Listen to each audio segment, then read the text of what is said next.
The link between social media use and suicide is now so obvious that we have research groups, major ones, creating cheat sheets for parents.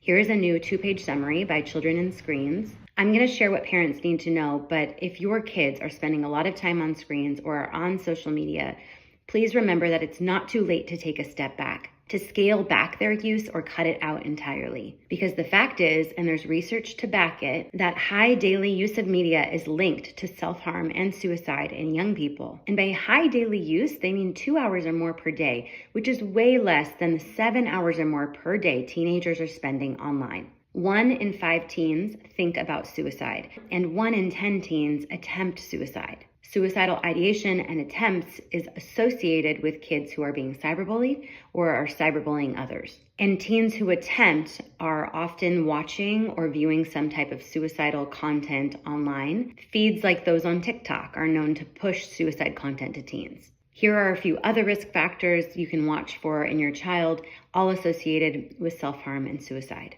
Negative emotions, perceived stress, loneliness, obesity, sexual minority status, and even asthma. And here's the most important part: how to protect your children from thoughts of self-harm and suicide. Now, Children and Screens didn't add this, but I'm going to say keep them offline as long as possible, in addition to what Children and Screens recommends. It's important that they have supportive and caring, but also authoritative parents, which means we should be nurturing, but also set strict limits and rules. A healthy diet is really important, and family meals where you sit down together without screens. It's important for your child to practice self-control. This can often look like not giving in to their request for screen time when they want it.